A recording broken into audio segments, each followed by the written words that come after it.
With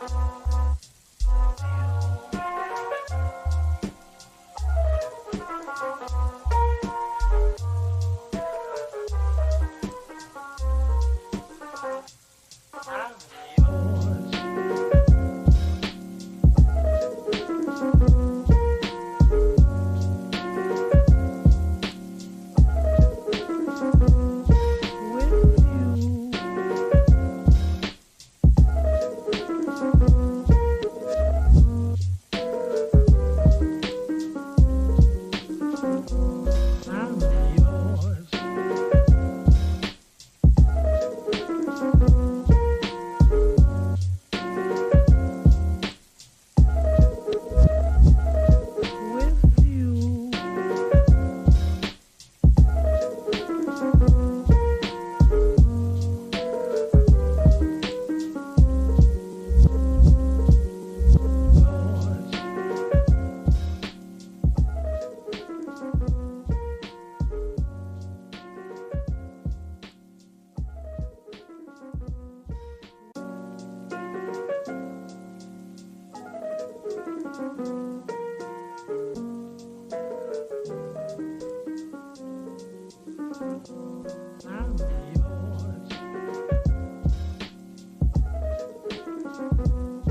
um, on that.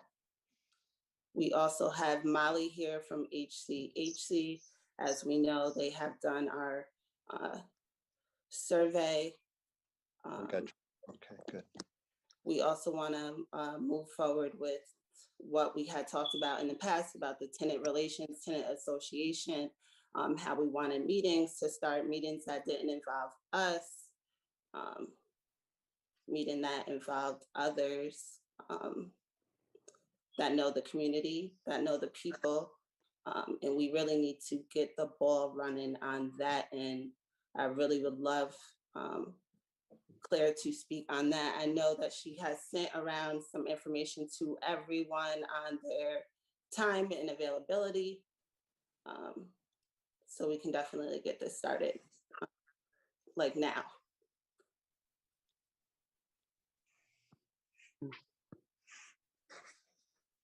I think, Ravonda, I think we do have Drew. Drew, are you on? I do see him, yes. I see. No, he just left. He's muted, it looks like.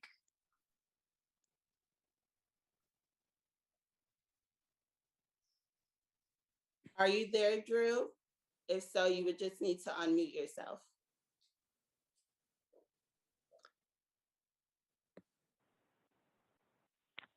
There he goes. Hi, I'm here. I'm here. Can you hear me? Hi, Drew.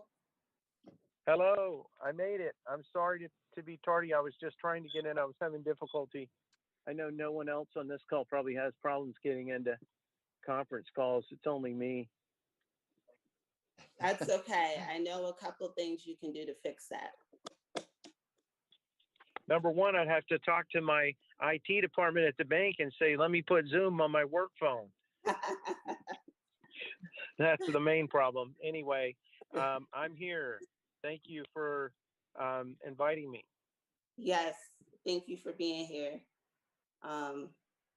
I know Tim has been keeping in touch with you guys and giving you feedback on what we have been thinking about. As you know, the last time we spoke to you, we had a lot of things that we wanted to discuss and figure out as a board. And I think we finally have all figured it out and got on the same page, on the same level, and are ready to move forward. Perfect. That sounds great.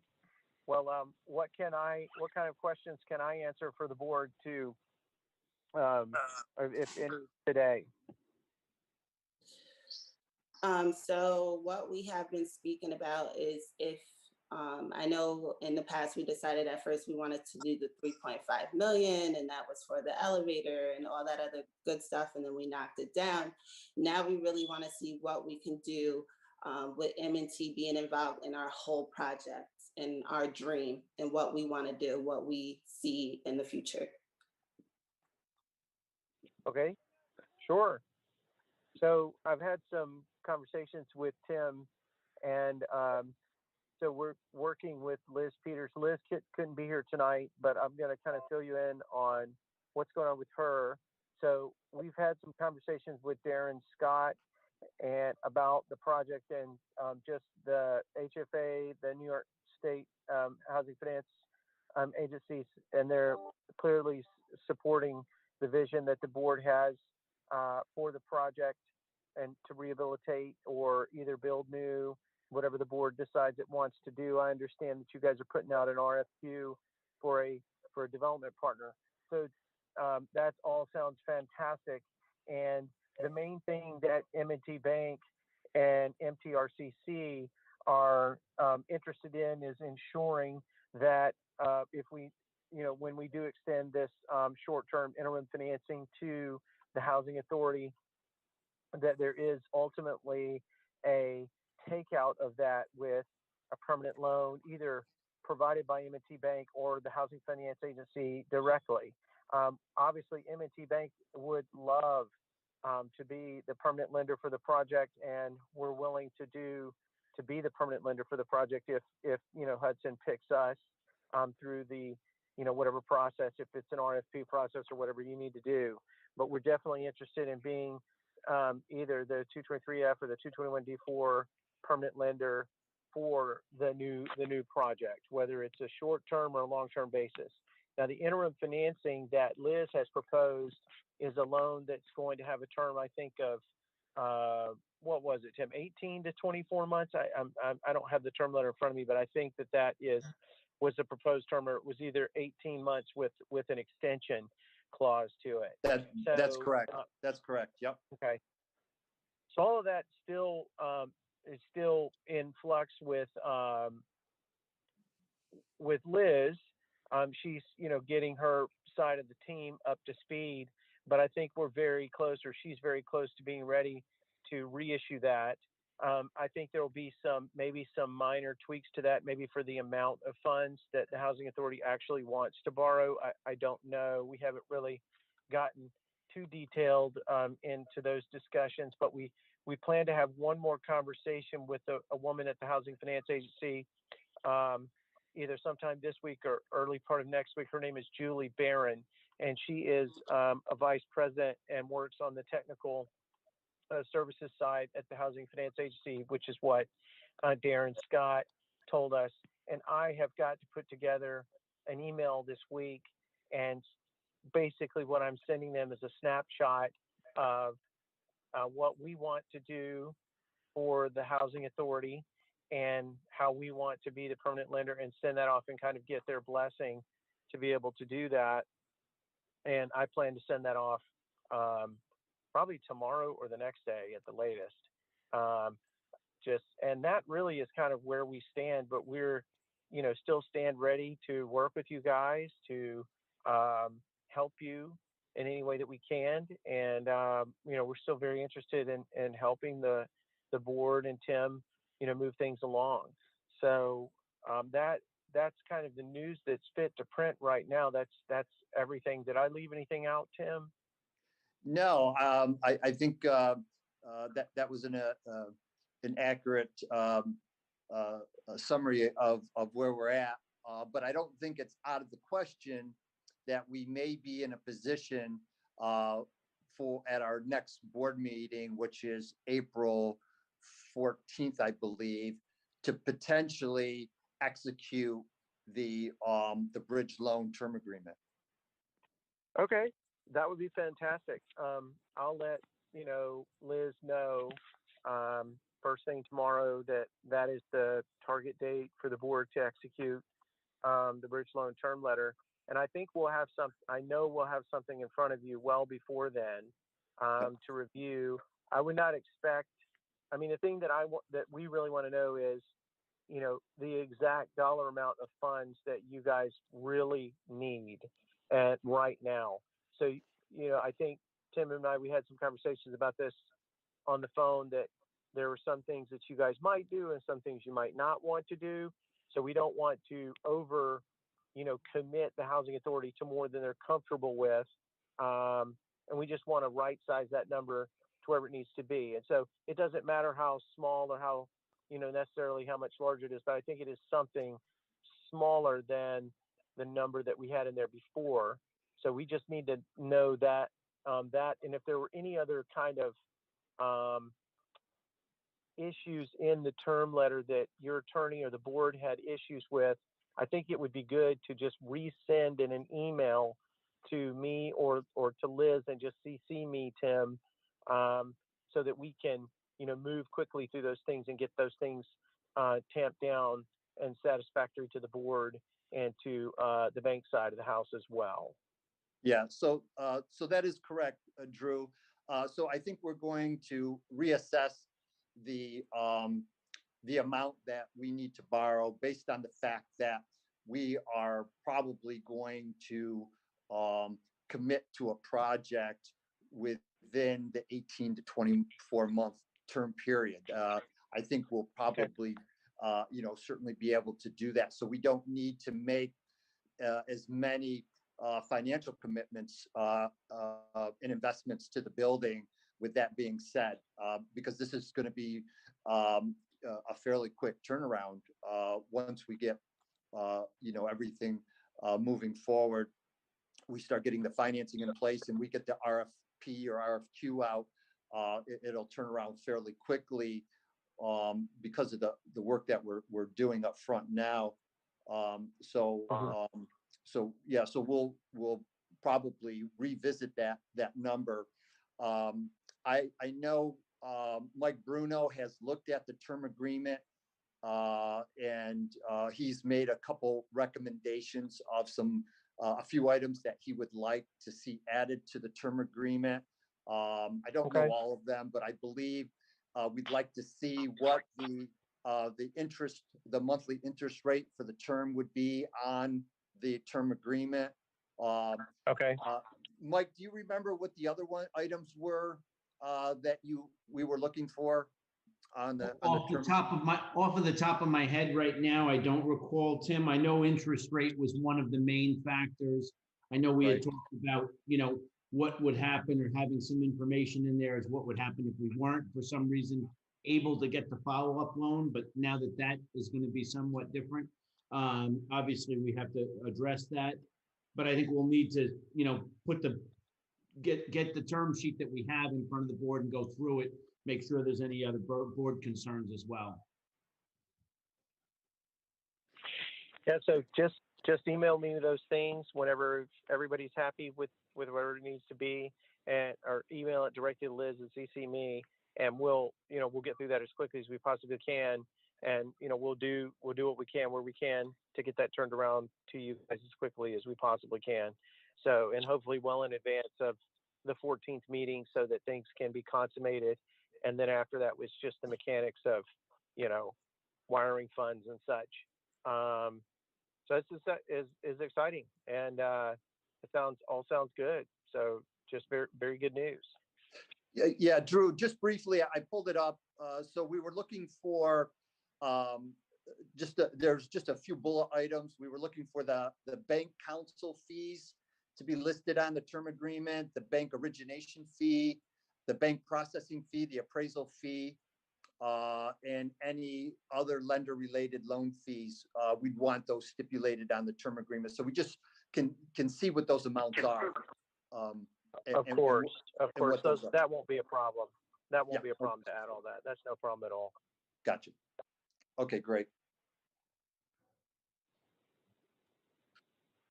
Can I ask a question? This is Marie. Drew, this is Marie Balla. I have a question regarding the issue of the LIHTC. So you talk about M&T being able to be the permanent lender for HHA, which sounds good, but I'm just curious, in sort of putting together the package for the development over the next several months, is it M&T, does M&T do the sort of full package, including looking at LIHTC the LIHTC projects? Is that something M&T does? We do. We're able to do tax credit syndication. So since this project is in footprint, I don't know specifically if we have CRA need in Hudson, but it would surprise me if we didn't. Could you explain what that is? That's under the Community Reinvestment Act, and sometimes, banks have they have financial goals. I'm not an expert in the tax credit side of things, although I do lots of tax credit that's where the equity comes from. But basically, M&T Bank, their footprint is in the Mid-Atlantic and the Northeast. And so if they have Community Reinvestment Act need in your area, they certainly would be very interested in doing tax credits in this particular transaction. They should be very interested in that. Another incentive for the bank to want to invest in this is that we have a large initiative here at M&T Realty Capital Corporation to be able to invest in affordable housing as it is. So we were recently named on the list of top 25 affordable housing lenders in the country through Affordable Housing Finance magazine just this month, and we came in at number 17 nationally, which is really terrific for what we would be considered a medium-sized bank. We're not the largest, we're not the tiniest, we're right there in the middle. But in any event, we would be very interested in being a tax credit equity investor in the deal. That's not my division, and it's a little bit premature to pull them in, but even if we weren't the tax credit investor in the deal, because it's a competitive process, right? Whomever you partner with on the development side, they're probably going to get 2 or 3 tax credit equity. A good developer would get 2 or 3 tax credit equity investor offers, and they would pick the best one. I would hope that we would win, and there would be some synergies if we were the debt and the equity provider. that's, kind of what we'd like to do. But also, you guys may be aware that they recently increased the 4% program to a full 4% credit. So originally it was just a little over 3%. So they're really optimizing the amount of credits that you can get under the non-competitive credit, excuse me, program. So that's an exciting change that happened under the stimulus program recently passed. And so we all should be excited about that. That's just a good thing, period. So does that answer your question, Marie? Sort of, yeah. I was just, so basically what you're saying is that generally speaking, in these light tech projects, the developer is the one who goes out and looks for for competitive bids for partners to do the financing for these projects is pretty much what you're saying. Yeah, I mean, that's what their job is to do, and to evaluate the credits in the limited partnership agreement and make sure that their interests and the interests of the housing authority are protected. Okay. And they're going to be, motivated to do that, because there's a developer fee that's in the project. I mean, obviously their partner, there's going to be probably tax exemption of land and improvements that will be, so this should be a pretty attractive project for affordable housing developer to go after, in my opinion. Mhm. And I'm even thinking, Tim, I know we originally introduced this deal to the wind companies, and I think that, we need to reintroduce it to them. And then another company, I think, that would perhaps be interested in this, and I haven't shared this with you. We have two other companies. One of them is the Michaels organization out of New Jersey. And then I have another potential contact that we're working with on another deal. The name of their company, I was recently introduced to them, escapes me, but they're also a New York-based affordable housing developer, and I think they would be very interested. So we can, we have resources and people that we do other affordable housing projects with, that we can say, hey, this RFP is coming out. If you're interested, we would really like to see you guys, toss your hat in the ring Mhm. to be the partner on this. And Okay. some of that makes it easier for you, because these will be companies that we have underwritten before, because the developer really is the one that we're looking to for the expertise and the financial capacity to bring the project into fruition. Mhm. So there are some credit things about underwriting the developer and the general contractor, and the experience of the management company that we and HUD are very interested in seeing, that they are not only have the financial capacity, but they have the experience to do it. And so it's important to pick a development partner that understands all of these things and has a successful track record. Mhm. Okay, thank you, Drew. That makes sense. Thank you. You're welcome.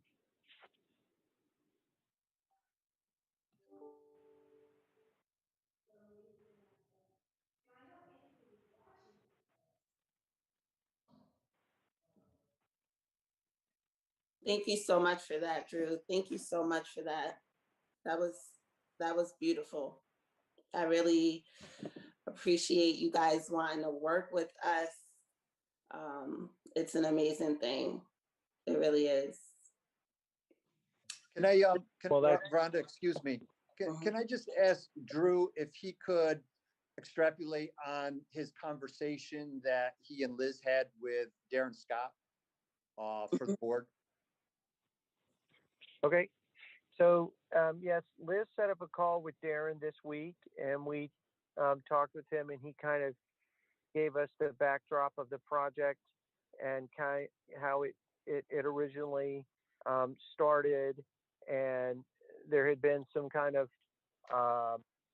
stop and go with the project, but they were concerned about making sure that certain, emergency repairs were done, and kind of the vision for the project has been evolving over time, but that Darren was, very much in support of the project, something happening, whatever it would be, either a substantial rehabilitation of the existing structure or a complete demolition of it and then starting over.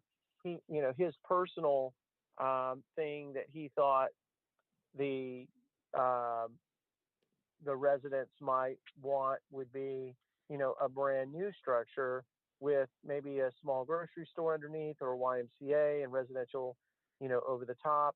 But, Tim and I have talked about that. We don't, I mean, not that that is a mandate by any, stretch of the imagination. It's just that, that's what he was thinking kind of just thinking out loud what they might want. But my sense of the conversation with Darren is that he was very open to speaking with us. I asked him very pointedly, hey, we need to talk to someone in the technical services division at Housing Finance Agency to make sure that they're on board with this project and what other, forms of subsidy or subordinate financing loans might be available to actually help bring the project to fruition.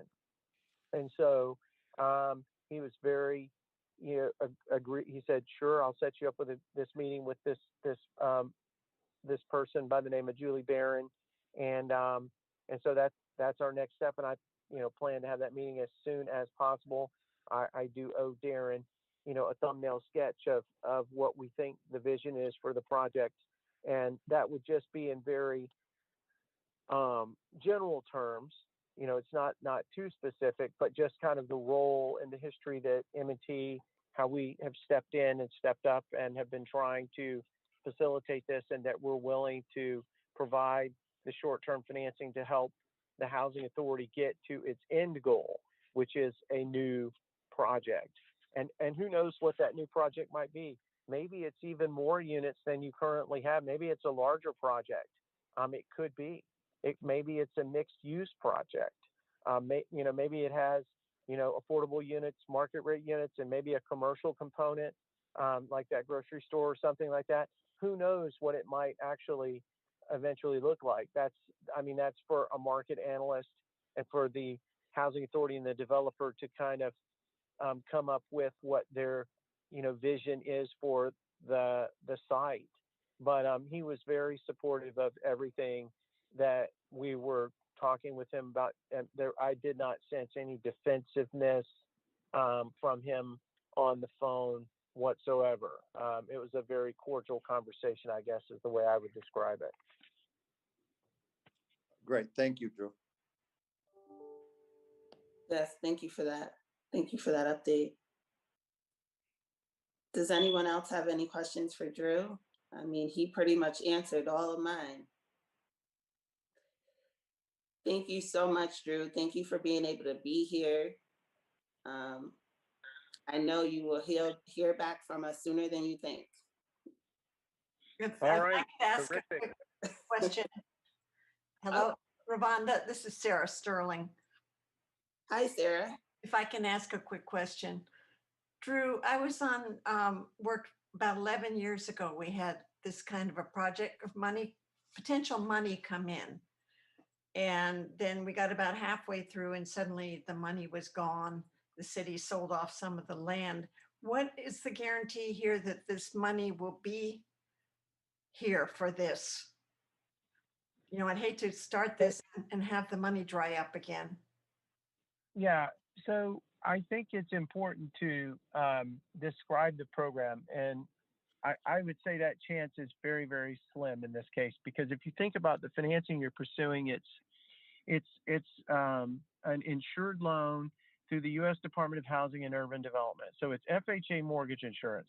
So as we all know, since 2008, 2009, all the way to present day through the pandemic, HUD has really stepped up as a counter-cyclical lender and has stepped up in the affordable housing arena to really provide affordable housing for or money for not only just affordable housing projects like this one, but also for market rate housing. And year after year, since HUD has had major improvements to their program.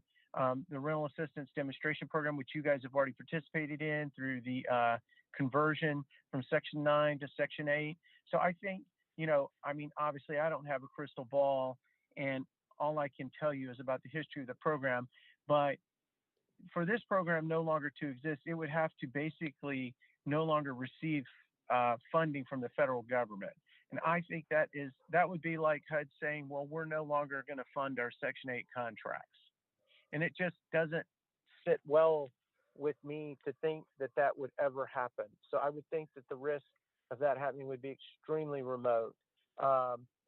There would have to be, in order for this project not to move forward, there would have to be some malfeasance on the part of either the housing authority or the developer partner that it had chosen, is what I would think would be something that would cause it to derail the project. So, and I think the risk of that is pretty remote as well, because you guys are not going to pick anybody that's going to be a bad partner. And and our firm, since we're part of a publicly traded, public entity, the transparency requirements for us are extremely high. So I don't know. The program that we use, everything we do, how it runs, everything is all online, just like this meeting is a public meeting. It's sort of the same thing with the loan program. So I think that's kind of the fairest thing I could say.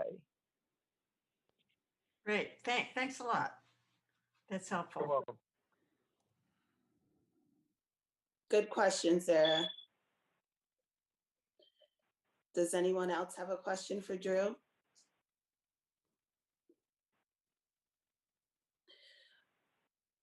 All right, Drew, once again, thank you so much.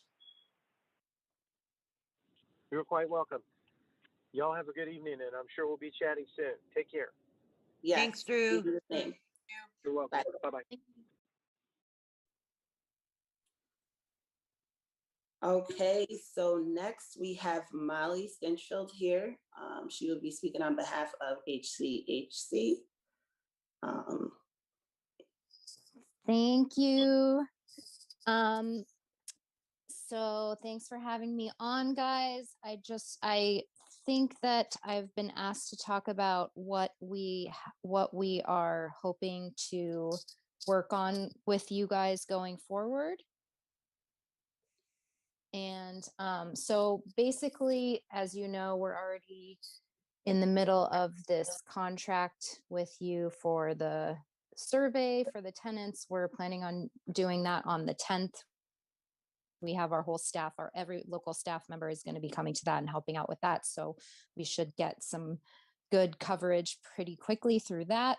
And then going forward, we are hoping to be able to work with the tenants to walk them through the rebuild and expansion proposal, make sure that they're informed about it and about the transitions and how they're going to affect them, and empower them to speak up about what their needs are and really be involved in the process. And we're already, we've through SBK Social Justice Center and HCHC, which are founded by almost all the same people.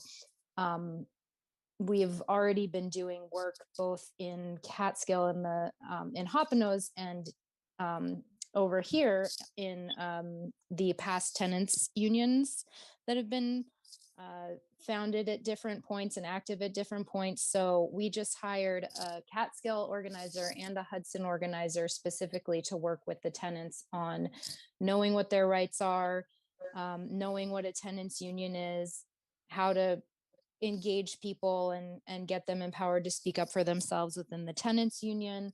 That's work that we've already put down. This is work that HCHC founders and leaders have been doing for almost a decade.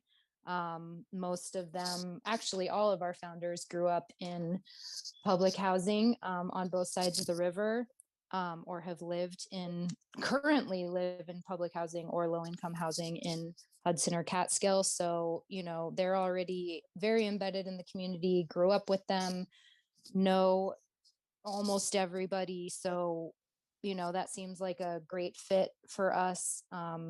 We've been providing mutual aid and strengthening relationships, finding out what people need. They've been offering holiday meals and holiday gifts for years. This year, we really stepped up on COVID cleaning supplies and getting information about their rights within COVID. We've brought speakers to come to the Bliss Community Room and talk about rights and ask everybody about what their needs are. All of us have attended meetings about the last build proposal a few years ago and have been attending board meetings and city council meetings about housing for years. The tenants already know the founders. They even know me. And I'm a newcomer, but I've been active in the community and people recognize me. We're doing a testimony with, we already did a testimonials piece where we recorded about 20 different videos of people talking about their housing stories in Hudson to make a case for the need for more affordable housing in Hudson. So, people recognize us, and we just want to make sure that we're able to keep those relationships going and keep advocating for tenants. We pushed really hard and steadily for the current tenant-centered board. We're really happy to see that. Loving the results you guys are getting. We've sat on behalf of several tenants on both sides of the river and advocated for them. And since we've been active in both sides of the river, I think it would be really great for us to be able to continue a relationship while you guys go through your expansion, and also while Catskill goes through their expansion, which is coming down the pipeline. So do you guys have any questions for me? So I'm not really a question. You're muted. Absolutely perfect to what we have going on, which Claire can give you a little more, because we are currently trying to push a survey for the tenant associations, our tenant relations, and get that rolling. And I just feel like this, Claire, are you there? Yeah, I'm here. I just feel like this rolls in to that piece, because I know, as you know, you have not heard back from me on my availability, because I really don't have much of availability, and it'll be nighttime that people see me, because it would have to be after the hours of 4. Mm-hmm. And so this is why I would like you to now run through that. So I made a schedule to start looking at how we're gonna engage with the face-to-faces. And when we first started talking about how we wanted HCHC at the table, I decided that I didn't want to be a big part of the conversation, but I kind of just want to remind folks what my intention was to begin with. The way that I envisioned HCHC being involved was that us as board members had, like, after these one-on-one meetings, we had little participation in tenant meetings, because I wanted the Tenants Association to have its own agency. I think that that's really important, and I don't think that it's something that was true in the past. I don't want them to feel like I want there to be a relationship between tenants and the board, but I want them to feel like they have safety and security and being open and honest. So my intention with introducing HCHC was that that's the work we plan to do in Catskill also, and that's the relationship that we're starting in Catskill. And we wanted to have sort of shared language, shared tools available to both Hoppeno's residents and HHA residents, because we're kind of on the same page as far as like new projects coming, and we figured an allyship between the two could only make it better. And that's the mission of HCHC. So it made sense that since we were starting this project, that's how we were going to be involved. And I also, because I work with HCHC, didn't want to be involved in that way. So I trust the other leaders of HCHC to be able to do that. And I think that the investment that they've put forward into the tenant shows that. But for the meantime, the schedule that I created is all of us doing the one-to-ones, the people that sent me their availability. I tried, Vonda, I know you didn't, you looked for evening hours. So I mean, I put 2 people per day. And if somebody can't be there, then obviously the workload is going to be on the other person. But I mean, it was just to meet up with the residents, talk to them a little bit about what's going on. Tonight, I wanted to have us create the shared language that we're going to use when we talk to the tenants and have these meetings. But I feel what Molly's saying. I feel that it's necessary to have that conversation also. So I don't know which direction you guys would be more comfortable in going in right now, whether you want to talk about how we should go forward, or if you guys just want to get into what the shared language should be. Let me know. So I'm just confused. Are we, I mean, it's not in question that we're gonna go, like the board is gonna do the one-on-one meetings that we talked about, right? That's like, Correct. right. So then in terms of, so with this contract with HCHC, we're talking about engaging HCHC to on an ongoing basis to basically organize a tenants union. Is that what we're talking about? That's what Molly was speaking on. And then my piece is the shared language. I don't want to be like, when you guys decide to vote on HCHC, I'm recusing myself, number one. Number two, Molly's piece ties in, but it's up to the board how you guys want to proceed. But I was saying that I wanted to reiterate what my intention was when I stepped on as the tenant relations person, that my understanding was we would do these sort of initial interactions with the tenants, and then we would pass off that work to an outside organization so that the tenants have full agency over their association. Mm-hmm. Okay, so I'm just trying to make sure I understand. So basically the work on the survey is almost done, and that's separate from what we're talking about for future work, right? Yes. Yeah. Okay. Yeah. Yep. Okay. That was just what I needed to know. So would you guys like to start creating the shared language, or should we talk about how folks feel about the after process? I mean, because also the shared language could just be me typing up something and then sending it out in an email and seeing how everybody feels about it instead of taking a meeting time. That's fine also. But I'm just looking for some feedback on how you guys want to talk about this right now. I mean, I think it makes sense for there to be a draft, like if you want to make a draft and then we can all kind of respond to that. That seems like the best way rather than trying to create it. Agreed. Agreed as well. And so I don't know how you guys want to, so my part is done. So I don't know if people want to respond to Molly's sentiments and kind of talk to Molly going forward. I'm going to put myself back on mute and let you guys have that conversation. Thank you for that, Claire. Thank you for that update. Molly, so as you were on this call with M&T and chiming in, obviously we know at this time it's time to start rolling the ball. Yes. What I want to do is start giving the tenants not just information, actually a vision, and finding out the vision that they want. I want us to maybe figure out, like, give an example to them of maybe like a blueprint, and then they can maybe explain to us, we feel like this should be here, or we feel like we should have this, or we don't like how this looks.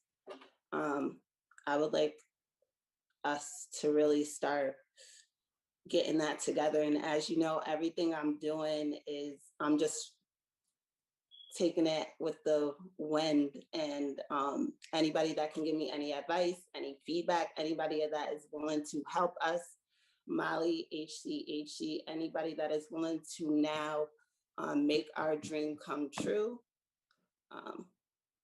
We truly need that. We truly appreciate that. And now is the time. Sounds like a beautiful vision to me. Kaya, you have your hand up. Yeah, I have a question, suggestion type thing as far as getting our tenants to be more involved with the meetings. Is it already in place, or is it possible to have these board meetings, these weekly meetings as well, played on YouTube? Tomorrow we will be having the table put back up in the community room, as well as the community room opening. You know, it's hard for them to actually get on to the Zoom, but we could show YouTube on that smart TV in the community room where they could actually view the meetings. They might not be able to say much, but then we could have maybe a forum for them to give feedback. Yeah, I'm so glad that you brought that up. Actually, April's meeting, our monthly meeting, will be the first meeting that it is open to the tenants, correct? Right? You said April's meeting, they'll be able to go in the community room and watch it? Yes. So we have already Yes. put in place, and it will take effect April's meeting, which is April, is it 14th or 16th? Okay. It's the 14th, Ravonda. Yes. Yes. That's great. Yeah, it is great. And I'm excited that you're on the same page. Look, we already got it all together. Aren't you proud of us? Great. Well, it just came. I mean, I know that they was having an issue, and it just actually, I was having a meeting earlier, and my TV went to Zoom. I mean, went to the screensaver, went on YouTube. And I'm like, well, my church services are through Facebook Live and YouTube. Could we get that? Yes. Yes, we have talked to the man, Shaheem, and he is going to get it rolling.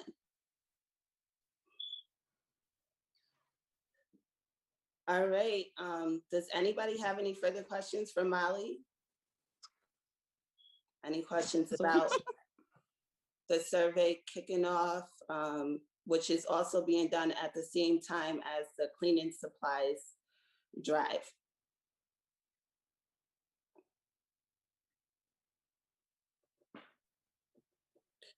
So we should have the shared language. We should work on that over in the next 3 or 4 days, seems like, right? Because we're starting meetings next week. When you say we're starting the one-on-ones, yeah, they do start next week. Yeah, so it seems like, I guess by Sunday maybe is when we'll have to have that together. Yep, I'll do it. I'll start tonight and try to send something out by tomorrow afternoon. Great. Awesome. Okay. Marie had to leave a little early, but we will catch her up to speed. Next, what we were going to talk about was the RFP and RFQs. We kind of wanted to show some samples of RFP and RFQs.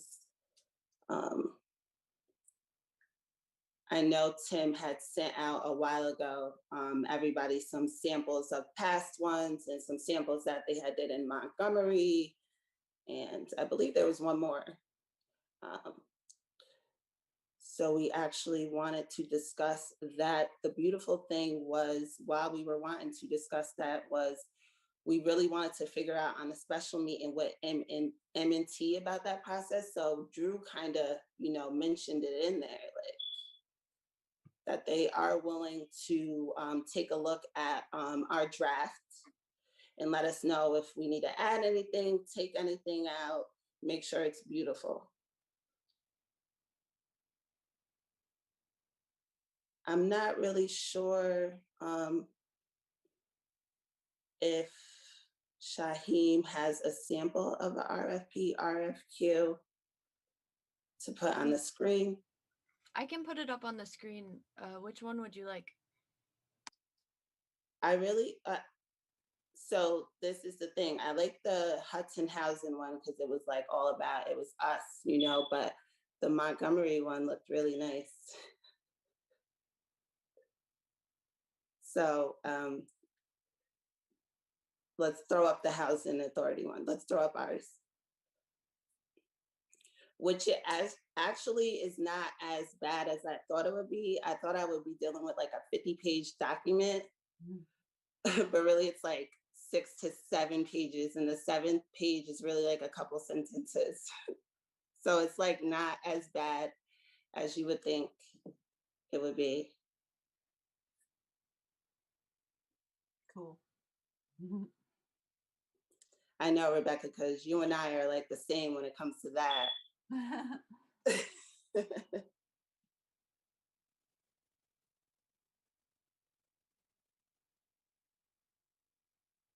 Wait, so I'm sorry, can you go back?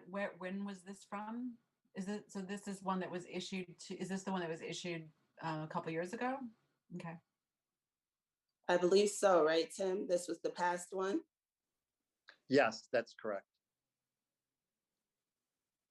And this was what we would consider a hybrid proposal. So it incorporated an RFQ and RFP.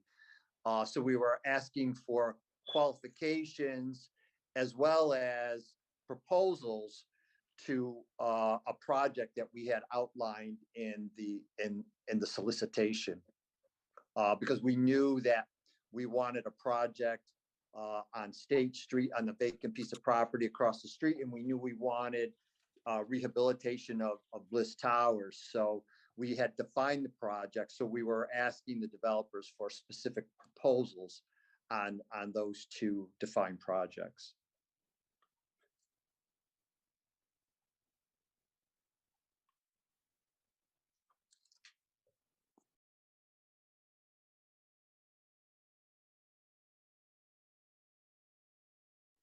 And we were doing a conversion as well. That was also part of the mix as well.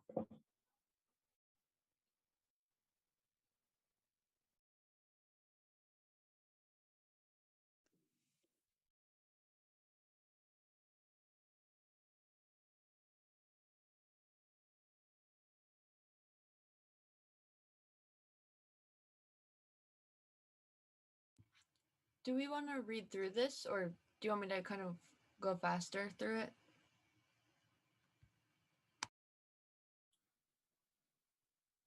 I'm enjoying just sort of scanning it myself. I'll speak up. But yeah. I'm curious to know how successful was this as a solicitation? Did you get a lot of interest? At the time, I think there were 4 developers that were initially interested, but 2 developers actually submitted proposals for consideration. Okay.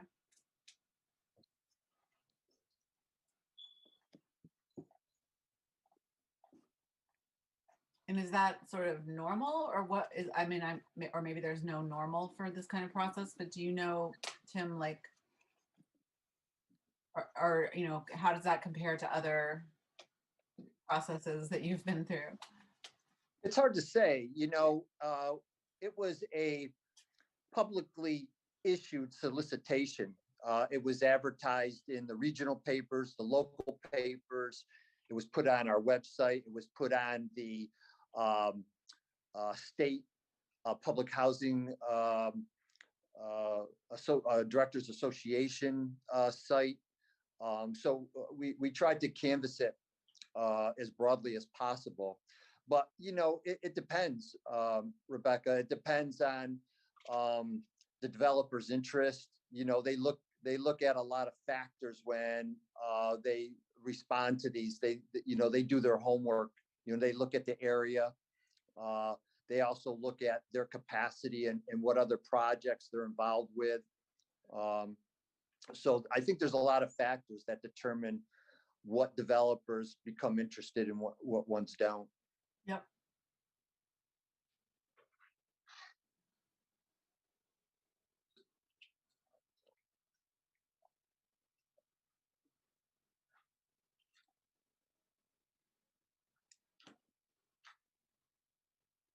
And, a lot of, in this particular RFQ, we talked about rehabbing Bliss Towers. And of course, not a lot of developers do rehab. Rehab is a challenge for, it's a project that has a lot of challenges to it. And there's not a lot of developers that get involved with rehabilitation.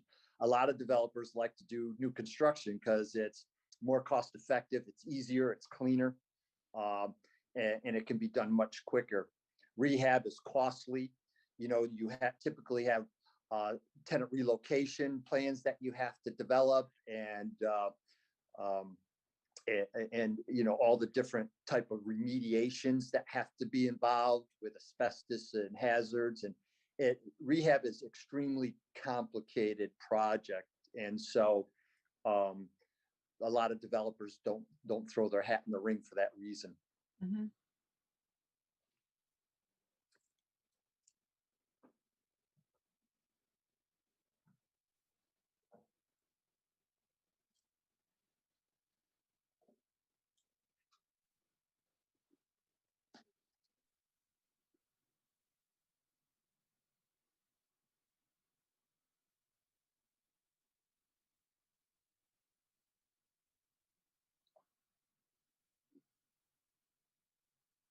And Tim, did you write this one pretty much? Yes, I did. Yeah, okay.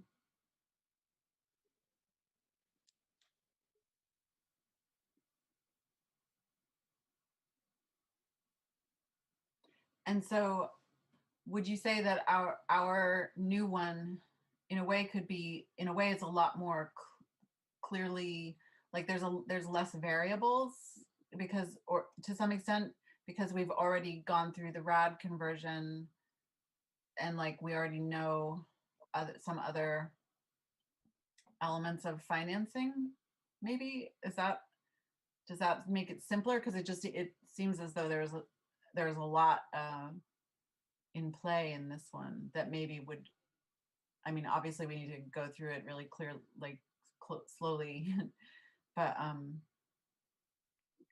yeah, I believe that's a true statement, Rebecca. Certainly eliminating the conversion part of it does make it much simpler. And there's less components to it. Mhm. I think the board is approaching the development, at least from the financing part of it, very smartly. I think, understanding the financial component of the development we're about to embark on is equally, if not more important than the project itself. So understanding that now and working in parallel with the development of the solicitation, I think is very smart. And I think it'll put us in a much better position time-wise and efficiency by doing the financing the way we are now. So I think that's a good, we're on a good path with that. Great.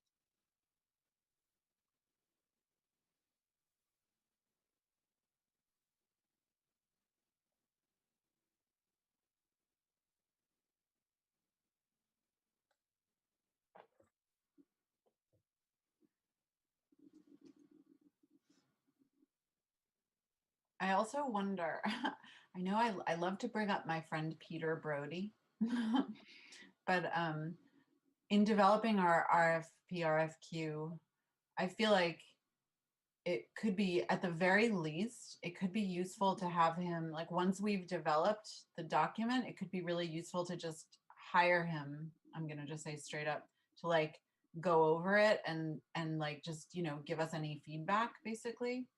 Because he's so like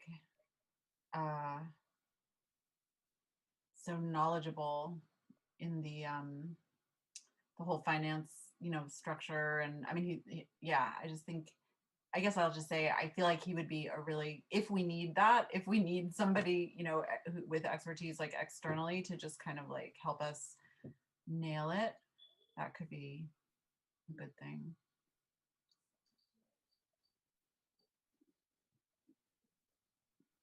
And I should say he's not a close friend. I'm not trying to just get my friend hired to do this. He's just somebody that I met who then it turns out is actually very, very like knowledgeable in this field. He's a financial advisor, right? He like puts together finance packages for developments. For affordable housing, yeah. Yeah. Would that then, in under this context, like M&T would be taking on the financial package? But Yeah, absolutely. Yep. I just meant also because he's seen like so many yeah, projects, you know, that it seems like he might be able to. I think what's important with how we're approaching the finance is that typically the developer would take the role of developing and structuring the financial component to the project, right? And there's a lot of risks with that with housing authority partner, because you're entrusting that you know they're creating something that is in your best interest, which may or may not be the you know the case in all the time. So separating the financial part of the project and putting it in the hands of either a Peter Brody or M&T, where they're a neutral party, they're going to, we can guarantee that they're going to be developing something in their best interest. There will be no doubt. So I think it's a safer approach, separating that part of the development project from the developer. You know, just my suggestion. I think it's a good way to approach the project. Then you don't have to really bring in a third party to oversee what the developer's doing and making sure that they're developing you know, a financing structure that's going to benefit the housing authority. You know, you can entrust that with the entity that is the neutral party.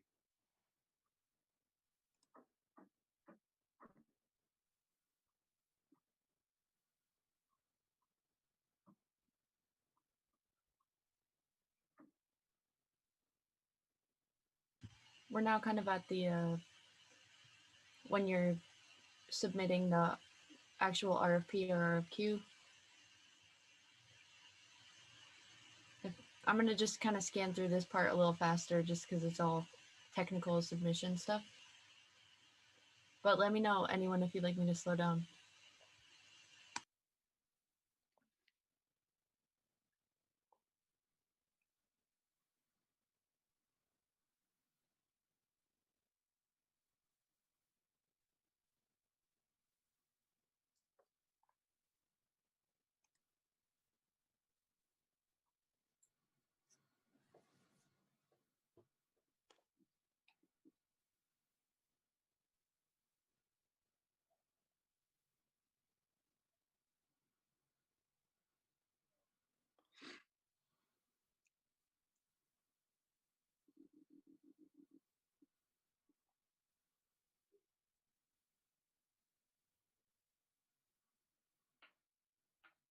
You can speed up as far as I'm concerned.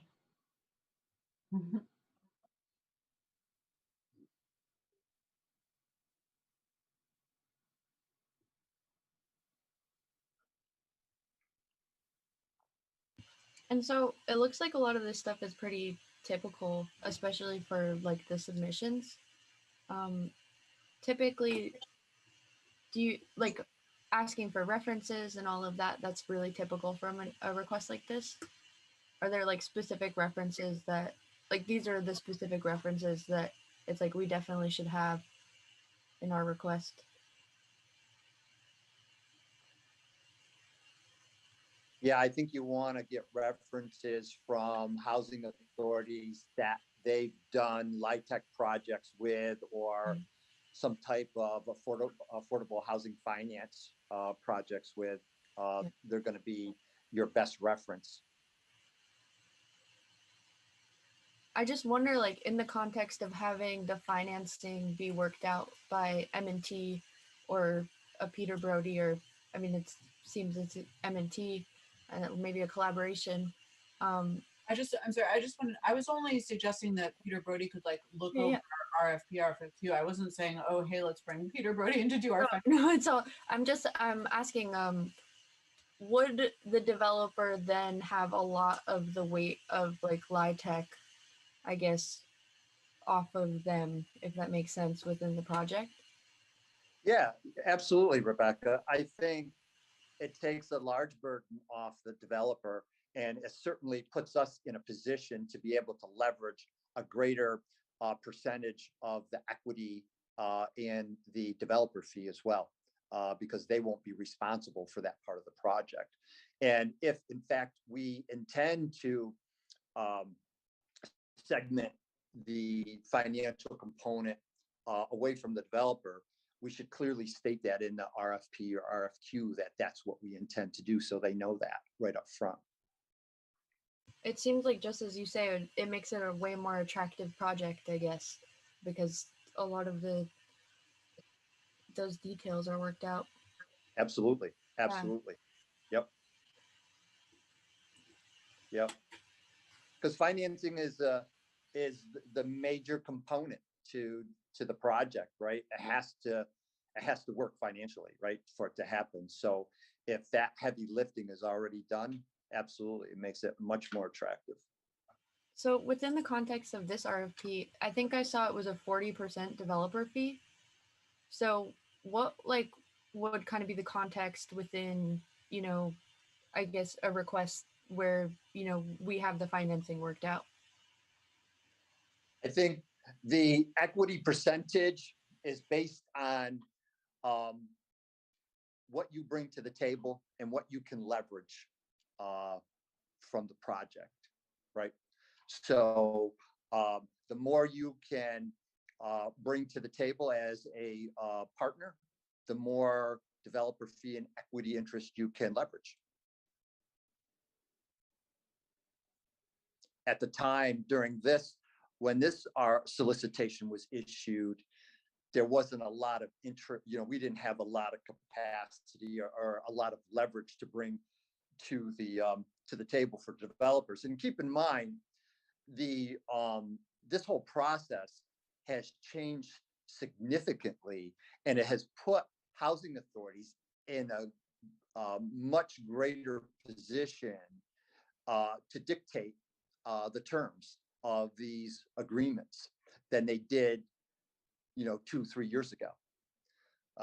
And HUD has specifically helped housing authorities better position themselves for these type of projects. So it keeps evolving, and it evolves to put the housing authorities in better positions to negotiate with these developers.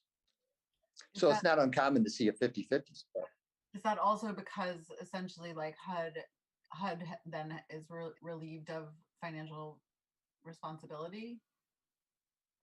Is that how, I mean, is the RAD, I mean, you're saying that because of the RAD processes, housing authorities have greater capacity, financial capacity, right? Like, is that what you meant?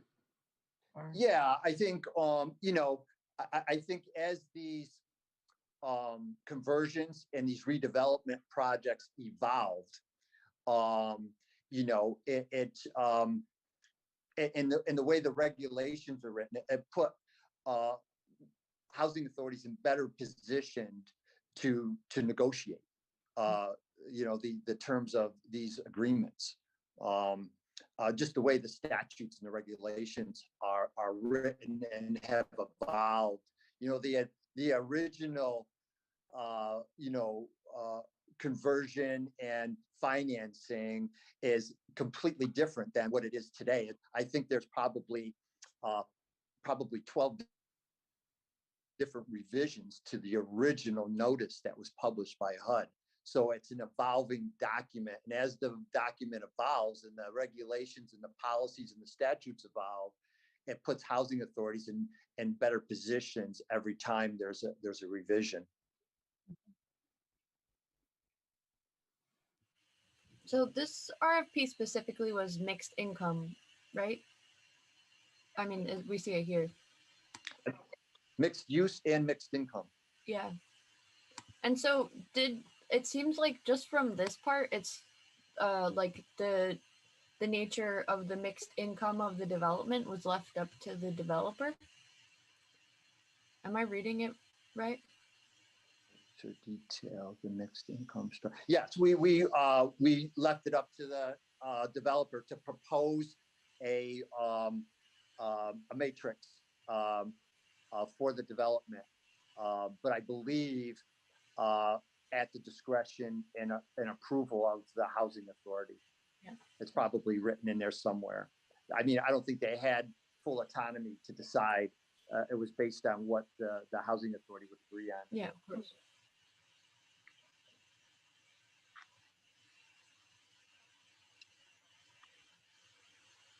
Because the reality of it is, whatever financing plan is developed, it has to go to HUD, and Yeah. HUD ultimately approves it. And HUD is going to approve all the different expenses and revenues, and they're going to go through it with a fine-tooth comb, and they're going to decide what they believe are appropriate numbers to these pro formas that we'll be submitting. So sometimes they may not like the pro forma, and it'll need to be revised, because the idea of these type of projects is HUD only awards a minimum amount necessary to do the project. These are not cash-rich projects. So when HUD underwrites these, and in their underwriting process, they're going to cut every ounce of fat, and they're going to award a very lean pro forma, because their goal is not to, again, it's not a cash rich program to make the developers wealthy.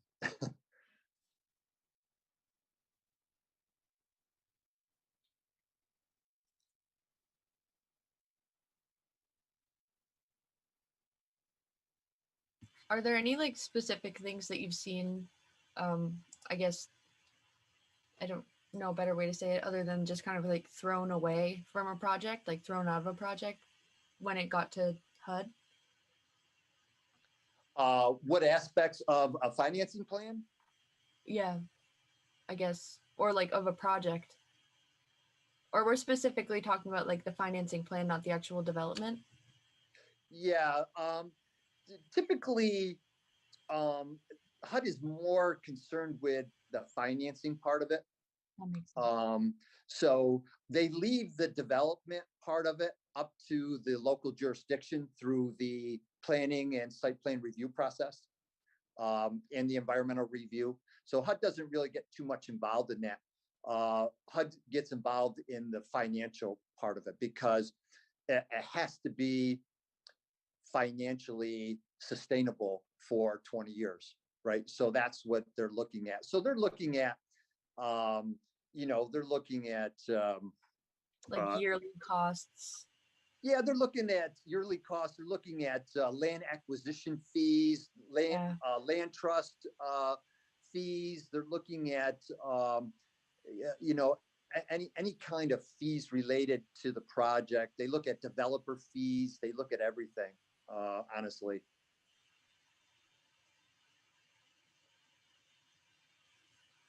And there are, HUD sets parameters for all these expenses, and any time an expense exceeds the threshold, it throws up a red flag, and then HUD reviews it, and they determine whether or not those expenses are appropriate or not. And if they're not, they'll go back to the developer and they'll have to make adjustments to the pro forma. And that could mean making changes to the design, you know, in you know, ways to save money.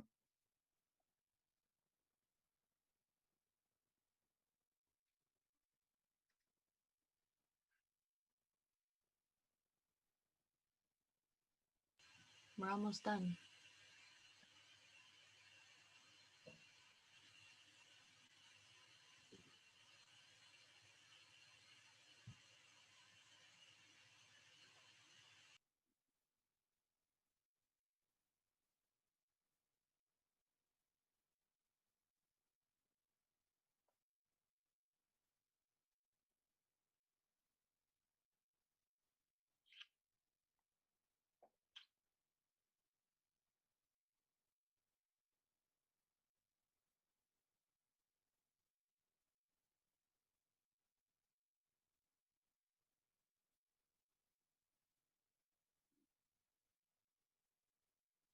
All right, we've gone through the document.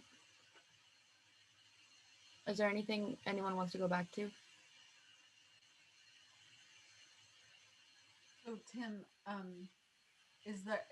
are there parts of this that are sort of to some extent boilerplate, like they come from or I mean, did you write this whole thing like whole cloth is what I'm asking, or is parts of it, you know, things that come out of like other So I've done I've done 4 light tech redevelopment projects. So I've incorporated parts of you know, different solicitations into this one. But to answer your question, a lot of it is boilerplate. A lot of it, it's structured and outlined pretty much the same. So you know, depending on whether, you know, you're looking for just qualifications, or if you're looking for proposals, it's certainly going to change the format of your solicitation, right? But a lot of the, you know, the submittal and selection process is really boilerplate. How they submit their proposals is boilerplate, you know, for the most part. But yeah, you know, but then, you know, there's a section where you really have to describe, you know, the housing authority, you have to describe Hudson, you have to describe your project. So that's, you know, the part that you have to create the narrative to. Mm-hmm. Okay. A lot of the like RFPs that I've seen also have photographs, so you can really make it a really visual document, like really explain Absolutely. the context of the city, explain the context of the need for affordable housing. Yep. There's a Yep. lot. And if you have a specific proposal in mind and you have sites where you want to develop, it helps to put aerial photos or land survey pictures in your document, so they have that information. As much as you can put into the document, it would be extremely helpful. Now the solicitation that we're developing in Catskill is much different, because we're just looking for qualifications. We're not submitting an request for proposal. We're actually submitting a statement of qualifications, or RFQ, and that's all we're asking for. I'm a little. Can you mind explaining? Like I'm hearing in other contexts that that's desirable because it just basically lets developers sort of come forward willy-nilly, as it were, like without, like it just maybe produces like a larger playing field or something of people, or but then does there eventually have to be an RFP? Like if you just do an RFQ, then you're just sort of saying like, are you interested, right? Or like, well, there's a couple approaches, right? So one approach is, of course, the RFQ. So you're just asking for qualifications, and then based on those qualifications, you do interviews with the developer before you make a selection, and then you know, you based on their portfolio, which you'll have to review in their references. You can make a selection from that and then bring them on board as a partner to help you develop the vision and be at the table right from the initial stages with the public outreach and engagement process and envisioning sessions and creating the project, right from the initial stages with your partner, your development partner. It's a little more efficient. It's it cuts a lot of time off of a schedule and duplication. But yeah, I mean, that's one approach that you can do. Or it's hard to define a project until you've gone through a process, right? I think, unless you have a lot of public input, it's hard to define a project in a solicitation. Mhm. So it sounds like the RFQ kind of allows for more collaboration, essentially, between the developer and the site, or yeah. So it's. Yeah, I think so. It definitely does. Absolutely. Okay. Interesting. I think, again, in the case of this solicitation, the board was clear on the project, what they wanted to do, right? There was a consensus, at least there was an initial consensus of, that's what, they wanted to propose. So the project was defined in the solicitation. Yeah. Okay. So, I mean, in a way, it's like the RFQ is like, it allows us to possibly like have a wider group of developers to kind of like see what their vision looks like and be like, oh, here's how this could work for us, kind of thing. That's Yeah, absolutely. Yeah, I think so. I think, with an RFP, developers are going to come to the table and they're going to look at it in two ways, right? They're going to look at it, is it a turnkey project or is it an ownership project, right? And a lot of developers shy away from turnkey because they want to be involved in an ownership entity with a project, right? So they're going to look at that right from the get-go and determine if that's a project they want to get involved with, What do you mean turnkey project versus like? Turnkey is a project where they just come in, do the construction, and they hand it off to the housing authority. Right. So there's a lot of developers that aren't interested in that. Because the developer fees are much lower, obviously, because the housing authority is taking on a larger role. And the equity distribution is not as great for a developer. Typically, a developer, wants to go in. A lot of times, at least, especially for us, we don't have the ability or the capacity to hold any guarantees, right? So there's probably a half a dozen guarantees that are part of a redevelopment project, and you have to have a lot of money to cover guarantees. So the developer, in most cases, if the housing authority can't cover the guarantees, they're going to cover the guarantees. So that means they're more than likely going to have a longer term ownership stake in the project, right? To cover at least to the point where their guarantees are covered. So, that's something that, you'll all get involved with as you go through the negotiating part of this and finalize the master development agreement. Cool.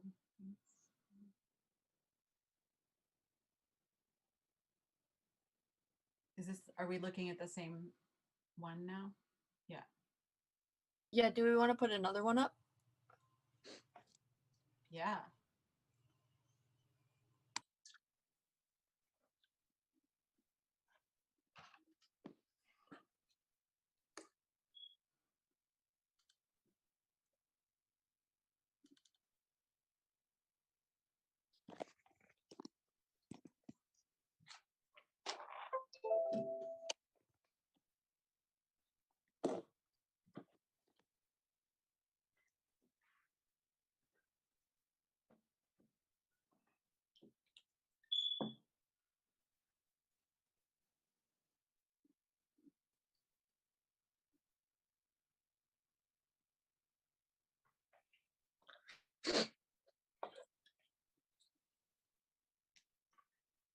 Sorry, just give me a moment.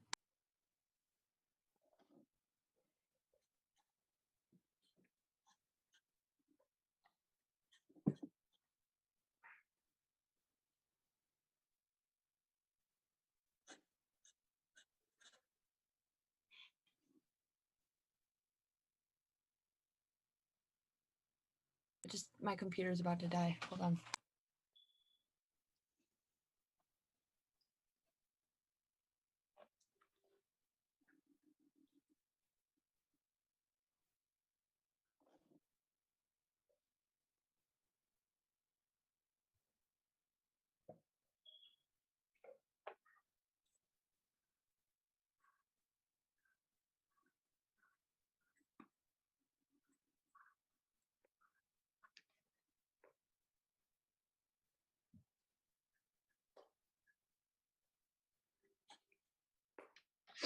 So this is a RFP from the Hudson Development Corporation for the Montgomery Street redevelopment site.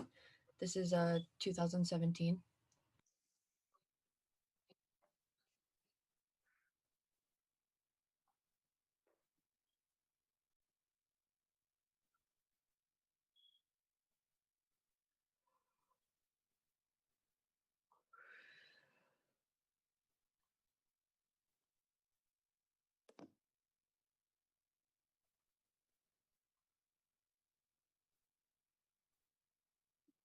Boy, that building is so big.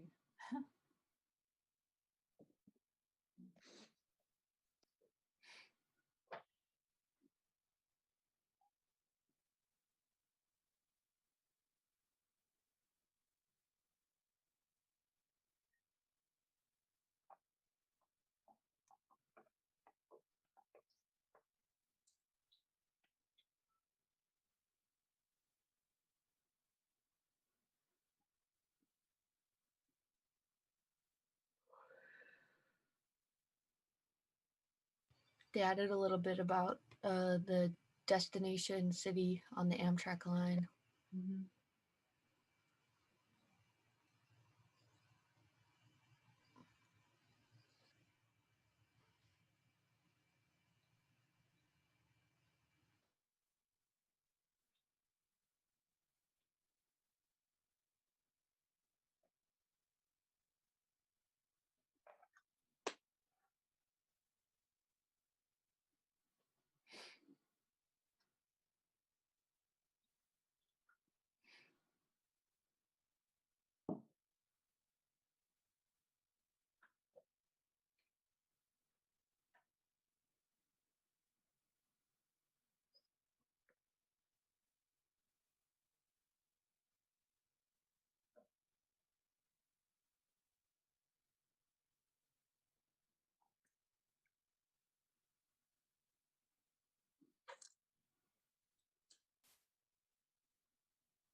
You could scroll down, I think, maybe.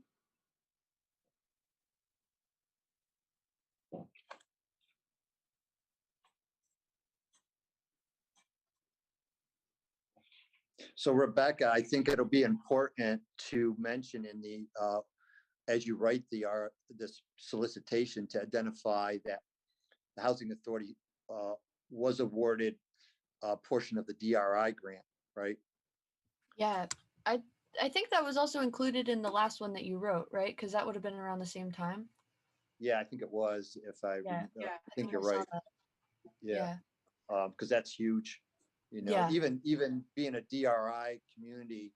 And I think also mentioning, and I don't think the Hudson has really done much in with this effort, but it's also an opportunity zone that I think the entire city of Hudson is an opportunity zone. But I don't know if they've really set up any infrastructure to that program. But I think it's worth mentioning anyways. Yeah. And that would be great too if we can get kind of a breakdown of all of the things. Like I know the RAD conversion will definitely be one Yep. to mention, just kind of a breakdown of all of the things that we really need to put in there. I see in this one, the release date was on October 12th and the deadline to submit was November 15th. So that was a month that they gave. Yeah. I think That's we said, about right. yeah. I think we said did we put in the timeline that we're going to have 2 to 3 months? We did. Rebecca, it's actually, I think it's like the release date is October 12th and then the deadline for proposals is November 22nd. Okay. Yeah. So like a little over a month. Oh, yeah.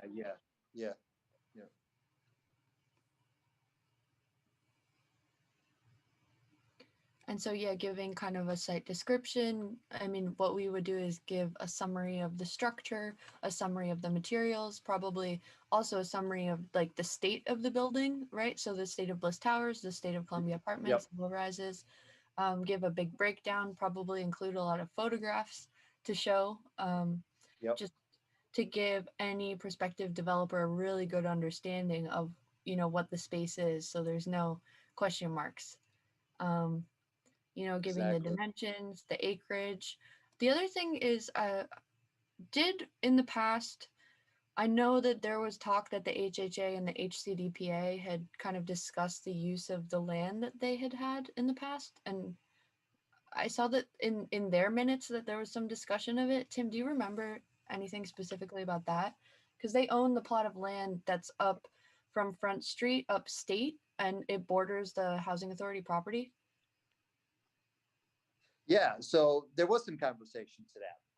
And when we awarded the solicitation to the developer, we partnered with that organization and we talked about, what other projects could we add, to the vision. And of course, that property that we're talking about is very challenged, right? It's a huge slope and then it drops off and it levels out on the end. But they were thinking that they could cantilever the project, out over the hill because of the views would be spectacular of the river, having balconies on the back, with the view of the river would be breathtaking, right?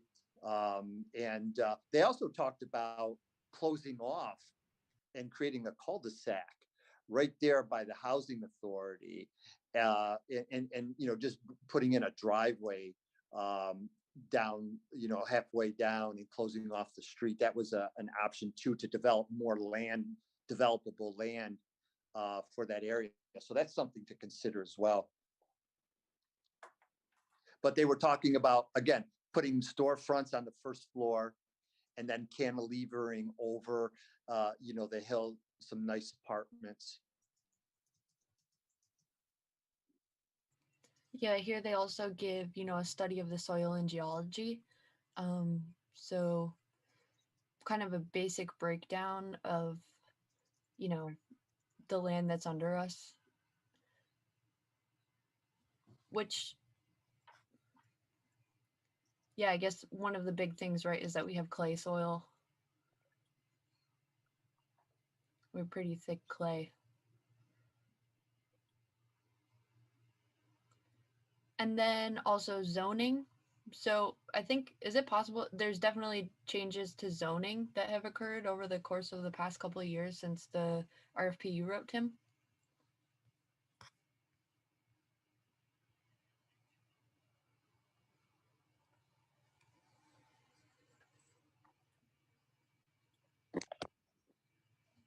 Because it's like, it's general commercial zoning, you know, giving all that information for the zoning of the site. Yep.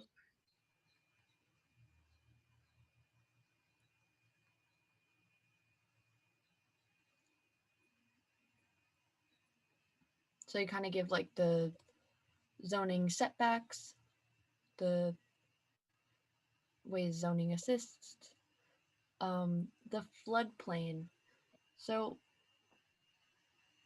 I think that the Hudson Housing Authority property is right outside of the flood zone. Am I right about that?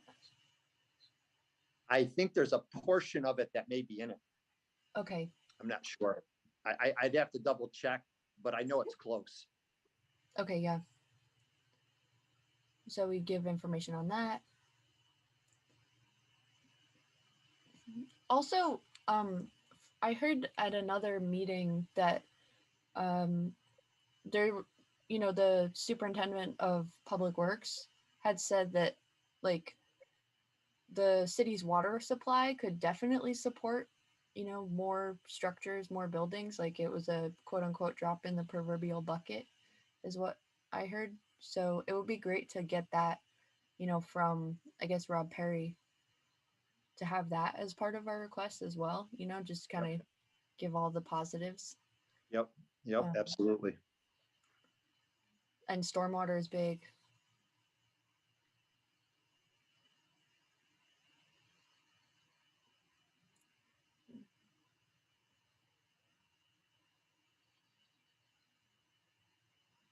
And then these are, you know, the development goals. So I guess, you know, this is where you put, you know, the things that are the non-negotiables, right? These are our goals. This is Yep. what we want. This is what we want to see.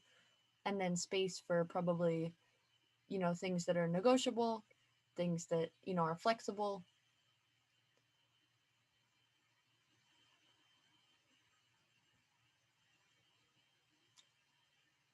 I guess this is specifically what for the acquisition of the site.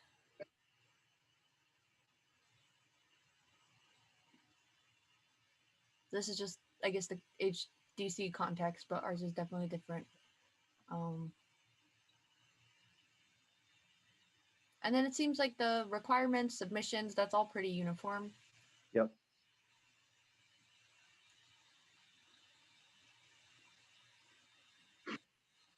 So Tim, like under the context of where we're at now, do you think that a request for qualifications would make more sense with a project that's, I guess, you know, a question mark in what it will become?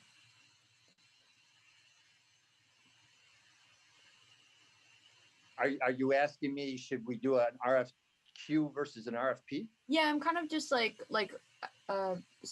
based on the context that we're in now, does it feel like, because I know in the past project it was a hybrid, and especially RFP because there was like the specific building on State Street, you know, the specific noting of rehabbing the towers. You know, I think there's some pros and cons, right? Yeah. I think if certainly bringing a partner to the table in the initial stages of this vision building process is important in a lot of respects, because number one, you don't have to duplicate it again when you bring them on later down the road, when you've gone through all this, you know, public outreach and you solicited all the residents, because you're going to have to do it again when they come on board, so they can get ramped up and they can understand what, you know, the community and the residents want. So there may be a duplication of work there. And certainly the developers are much more positioned to answer the questions, certainly the technical questions that are going to come up from the public and from the residents. And these are complex concepts, and they know these programs inside and out. You know, thirdly, they're going to be able to tell you what you can and can't do right from the get-go. So you're not going down this road and then finding out, well, you can't do that, you know.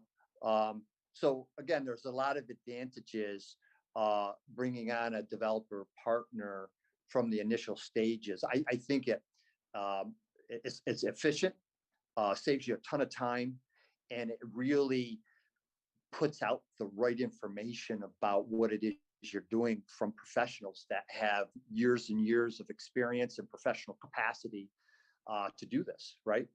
And then you can decide and build the project together, right? In a again, a more efficient, feasible way, because you know you can do it. I also could imagine that it would attract, like, I don't know, more interesting developers, I guess.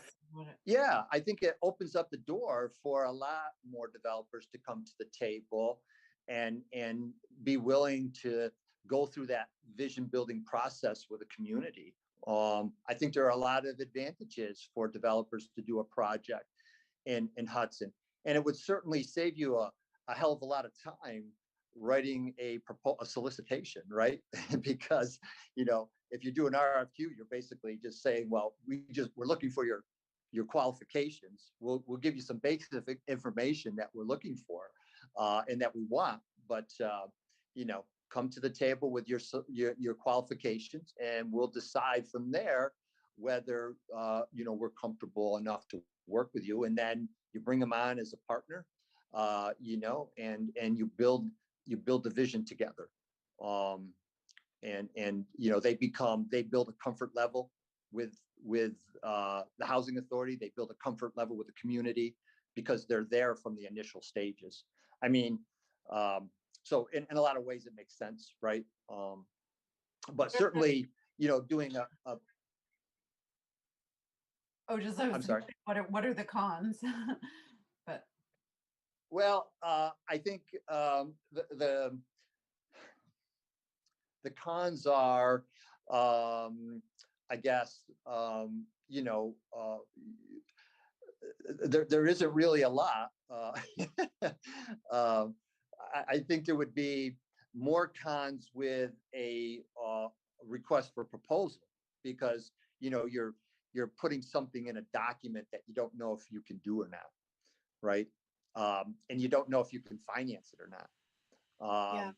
So it's a little risky to do it that way. And a lot of times, you know, listen, I'll be honest with you, when we did our solicitation, what we started with in the RFP, at the end of the day, it didn't look like that, you know, because things change, because you get some stark realities from the developer about what you can and can't do, you know, and what HUD is going to allow you and not allow you to do. Yeah. So I think, you know, that's just my point of view on it. That makes a lot of sense. It makes sense to get qualifications from the developers to see, you know, who's out there, who's interested, and then from there kind of build the project together, just as you said. I don't know, what does everyone think?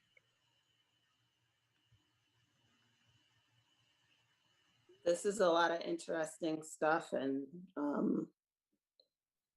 I love being able to look at it and see it and actually know what I'm working with. So I love it. I'm looking forward to what we actually come up with.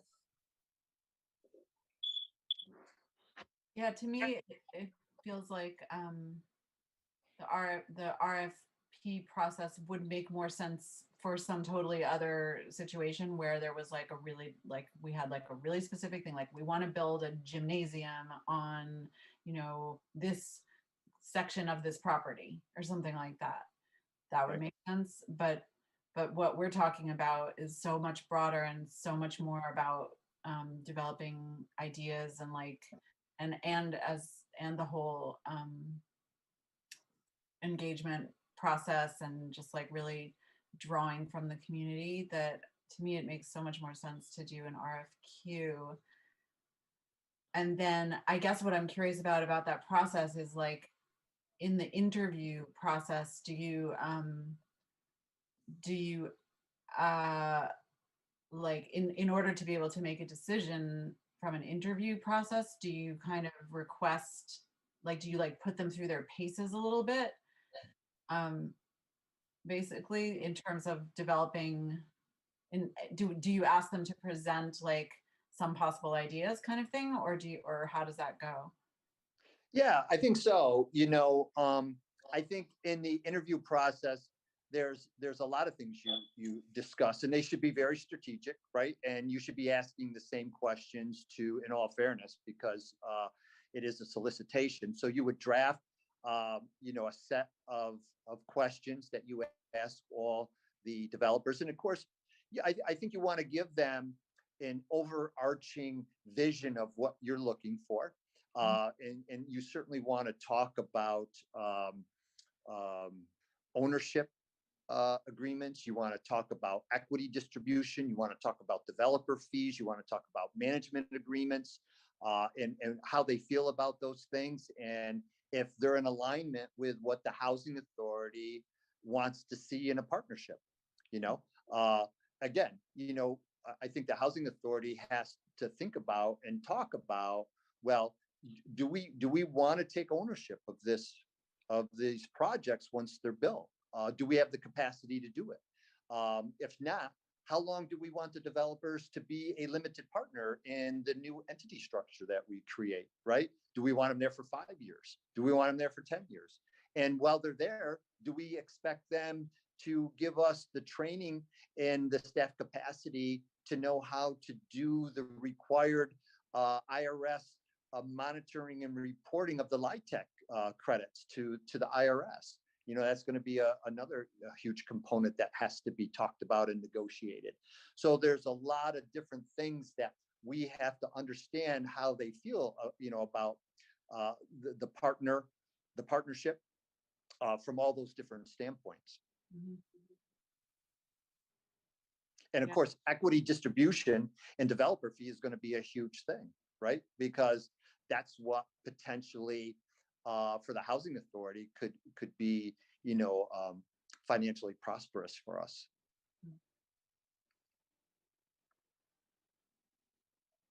Interesting. So right now we're not this is not our actual board meeting, right? This is, or is it? I've lost track of. No, it's not. This is a subcommittee meeting. Okay, great. Cool. We good to stop sharing? Yeah.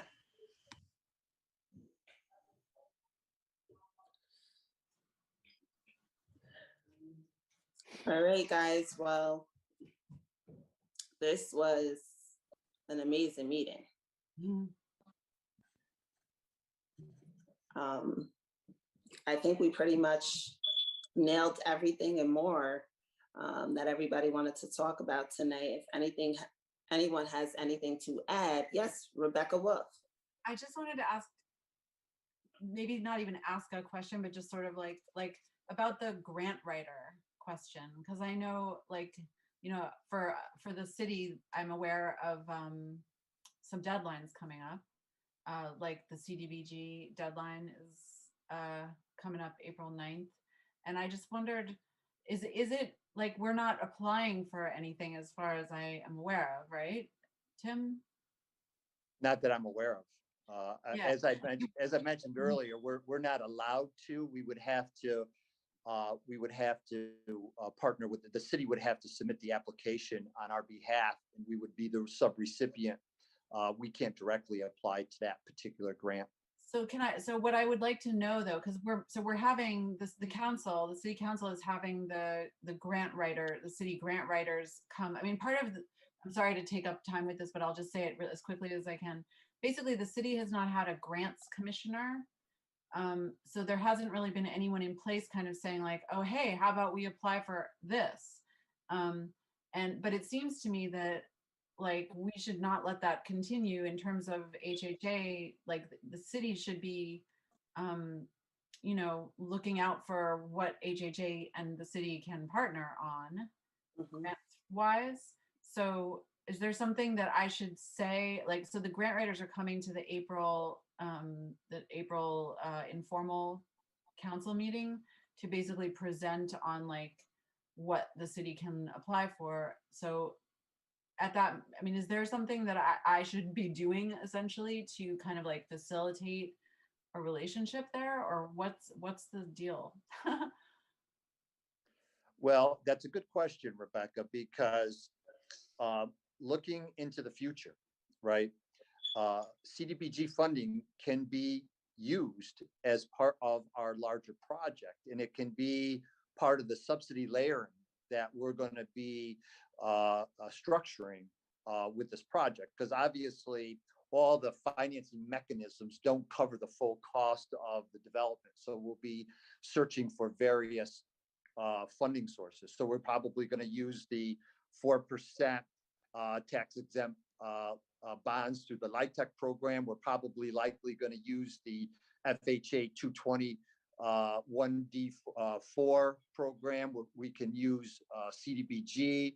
There might be some other conventional loan debt as part of the project. But what I would suggest doing is finding out how long we have to commit whatever CDBG funds are available. I think the maximum amount that Hudson can apply for, I believe, is 500,000. Mhm. And so I would look into seeing how long we have to commit that funding. And then if we have 18 to 24 months to commit that, then I would frame up how we intend to use $500,000 of CDBG money as part of this project and submit the application. For this one, for April 9th. I mean, could we pull an application together that quickly? Well, we'd have to hire a consultant to do it, or somebody would have to have a consultant put it together. I don't know how defined the project has to be, but you know, if we're looking for a community resources project as part of this larger development, maybe that's what we can apply the CDBG funding for, right? Maybe something attached to that community resource project. And I think a consultant can probably help you define that project in an application.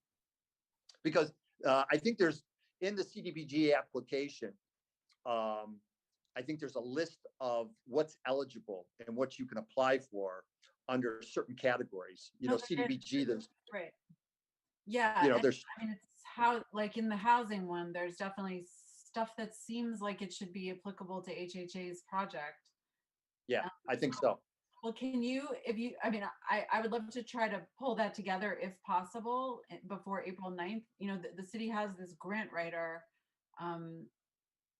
So essentially, like, maybe I'm going to call you tomorrow to try to figure this out. Okay. Yeah, let's sit down with them and see. And if the board is interested in doing that, and I think the city would probably have to, you know, do a resolution, you know, to submit an application on behalf of the housing authority for this project. And then, of course, our board would have to approve it too. Totally. And then, you know, find a quick project and then carry that money over. You know, worst case scenario, if you know, we don't meet the deadline, then, you know, it just refers back to the state, but at least we have it in the queue to use if we can meet the deadlines of the grant. Yeah. Okay. I'll call you It's tomorrow. worth a shot. Yeah. Okay. Okay. Does anyone have anything further to add?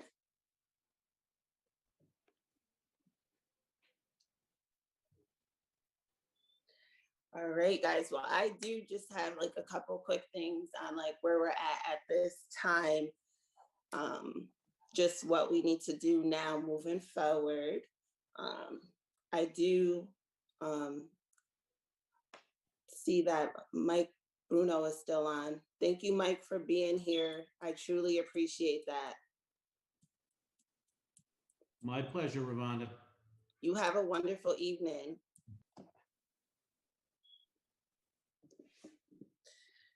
All right, guys, so I just know that we're paying by the hour, so I just want to say something real quick and stop our payment, but Mike, where, here. So, did you want Mike to sign off? oh yeah, definitely, because we pay by the hour, right? And we're at our second hour, and I just have a couple little where we are right now and where we should go moving forward. So we really don't need. Very good. Thank you. Thank you for everything. Thank you.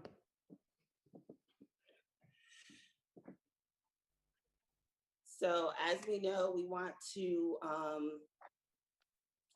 Claire wants to start kicking off the survey for the one-on-ones and meeting by the floors.